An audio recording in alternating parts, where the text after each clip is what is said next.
Bonjour, bienvenue dans cette nouvelle vidéo. Je vous propose donc quelque chose d'un petit peu particulier aujourd'hui parce que dans cette vidéo, ce sont des défunts qui ont répondu à mon invitation de raconter en quelques minutes leur parcours de vie. C'est pareil que si j'avais invité un groupe de personnes, un groupe lambda, comme j'animais des groupes auparavant. Et donc, on est amené à ce moment-là, en début de, de séance, lorsqu'on ne se connaît pas, à se présenter. Donc là, c'est le même principe. Et donc, la première partie de cette vidéo, elle est faite de cette façon-là, où donc le défunt se présente, il va très rapidement parler de lui. Et puis, à la fin, il donne un message qui a été donné au mois de juin 2020, puisque là, c'est la reprise de ces vidéos. Et donc, il y a un ajout au message qui a été donné en juin 2020, qui sera accolé, en fait, en deuxième partie, très, très, très courte, parce que le message en question, c'est un message personnel qui vous était destiné à cette époque-là, juste après, enfin on était en plein confinement, hein, rappelez-vous. Et donc là, maintenant, la vidéo donne un autre message qui est en lien avec le premier qui a été donné au mois de juin 2020. Voilà, et alors je dois préciser que lorsque ces défunts se sont racontés, j'ai pris des notes parce que c'est par écriture intuitive que tout cela s'est fait. Et donc, je m'adresse à la personne qui écoute et qui regarde la vidéo en disant « je », mais c'est bien sûr le défunt qui parle, sauf une vidéo, alors je ne sais plus pour quel signe, où je raconte en fait,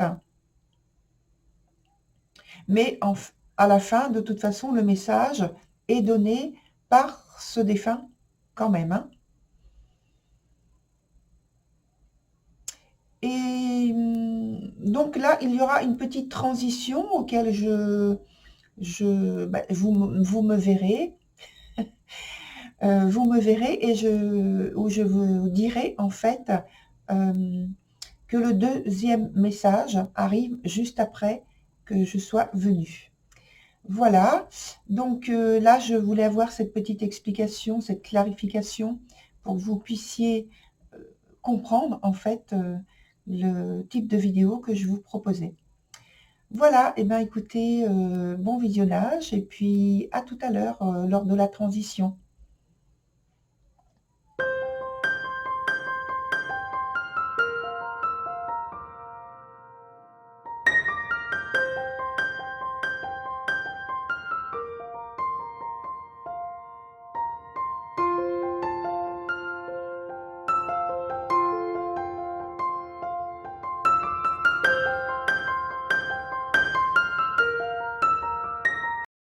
J'ai eu 4 frères et sœurs.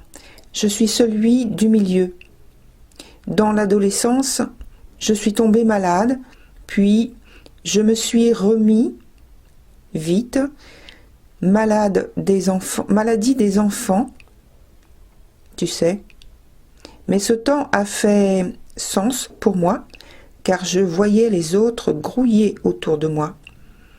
Je compare ça à une ruche où tout le monde s'affaire.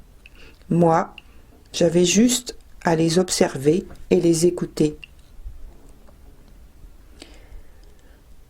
Est arrivé un temps dans ma vie où j'ai fait un tournant majeur, différent de ce que ma famille attendait de moi, ou mieux, s'attendait à ce que je fasse, vu mes précédents. Ils s'attendaient à ce que je me marie, ait des enfants, et tutti quanti. Moi, j'ai bifurqué vers une vie de nomadisme. J'ai trouvé plus de plaisir et de satisfaction à voyager. Alors, sans pour autant être dans le célibat. Alors, à voyager, à trouver mon propre chemin, au lieu de reproduire ce que j'avais connu. Je me sentais plus en sécurité, plus vivant. C'était plus aventureux, plus instinctif. Mais au moins, je construisais ma vie. C'est le sentiment qui me donnait confiance en moi. Les épreuves ne manquent pas. C'est pas du tout bizarre avec ce genre de vie. C'est une accoutumance en fait. J'ai constamment dû veiller à moi-même et de temps en temps, la personne qui m'accompagnait. Ce n'était pas la même. Changement par 2 fois. Ça aussi, c'est une dure épreuve. Bon, d'abord, il y a eu un revirement de ma situation, de mon rythme de vie, comme je l'ai déjà dit, le temps de s'adapter, si on peut dire. Il y a eu une volonté de changement, mais plein de petits mots sont venus se greffer au principal changement. Ça a été comme un engrenage qui se grippe. Boum, blocage. Certes, je n'étais plus dans le passé, mais pas encore dans le futur. Pas d'horizon. J'étais comme une éponge à absorber tout ce qui se passe, comme mon enfance malade. Souvenez-vous. Je me bagarrais tout seul, jusqu'à l'épuisement. Mais cette fois, l'inconnu était d'autant plus coexistant que je ne connaissais pas ses atouts.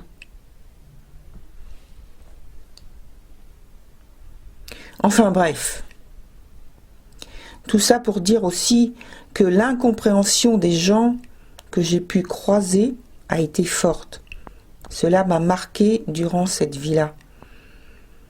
C'est un peu paradoxal, une envie de faire le même chose, ou s'en approchant, hein.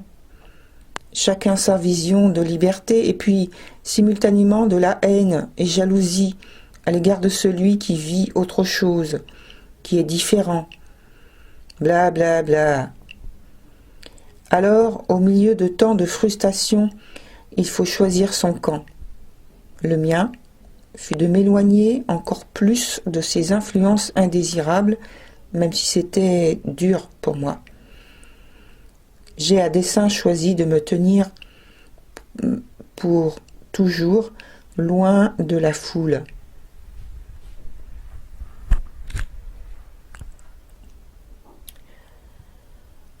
Cher Taureau,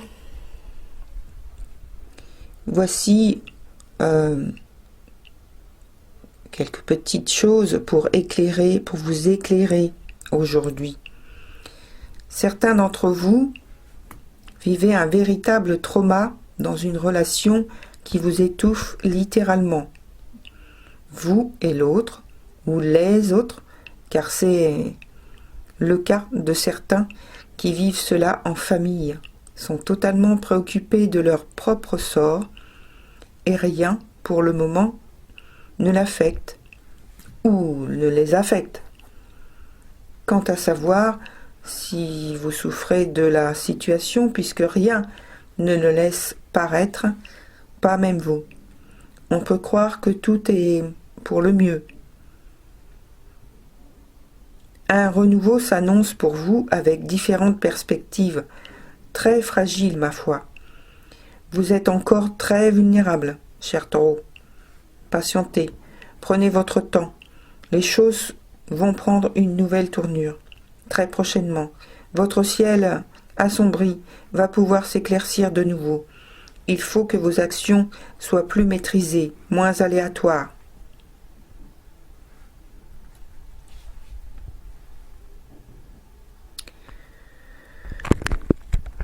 Voilà, chers taureaux, votre vidéo est terminée. Merci pour votre écoute et à très bientôt.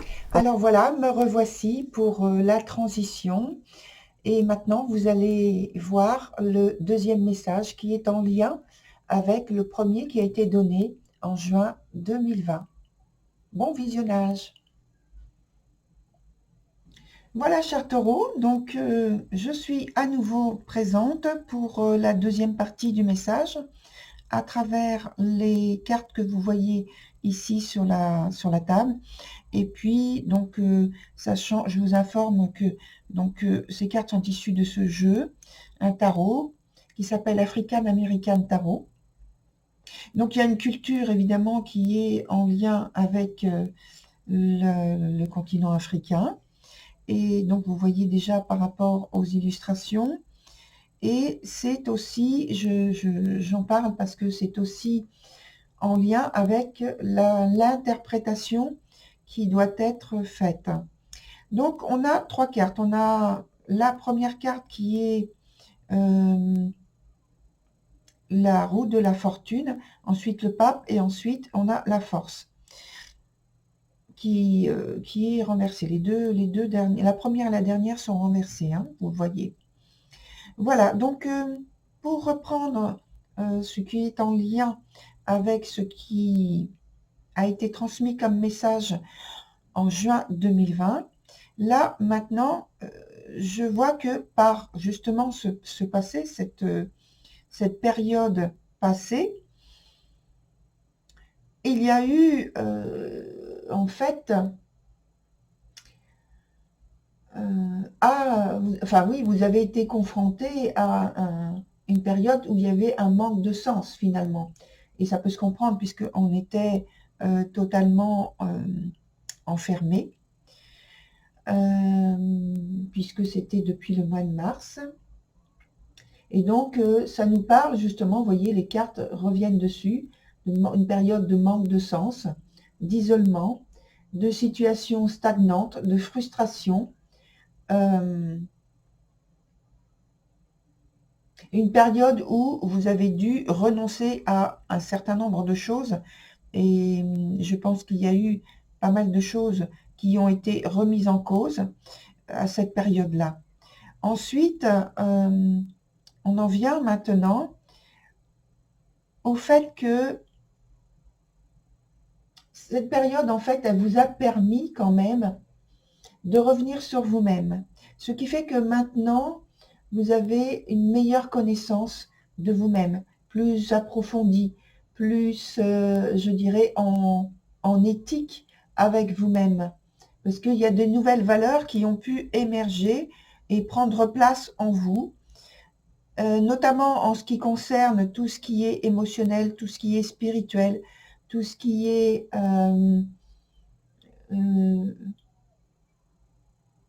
tout ce qui peut vous permettre une guidance personnelle et d'être à votre écoute davantage plutôt qu'à une guidance extérieure où il n'y avait pas assez de connexion et d'écoute avec votre intériorité. Ensuite, dans l'évolution de votre tirage, on voit que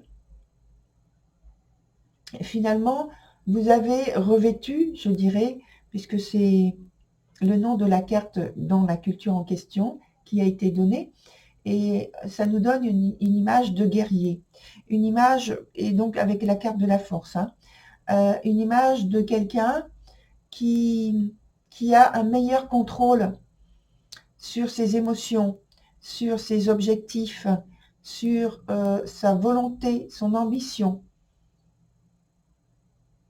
qui a un meilleur contrôle, oui, comme j'ai dit, sur ses instincts, et qui maintenant a davantage de force, de puissance, lorsqu'il veut réaliser quelque chose. Il sait où puiser la force. Je dis il, mais c'est parce que c'est pas vraiment moi qui parle, hein, on parle à travers moi. Donc en fait, vous savez où puiser votre force maintenant. Même si vous n'en êtes pas totalement conscient, hein. Voilà, très cher taureau, pour votre tirage. Très belle continuation. Au revoir.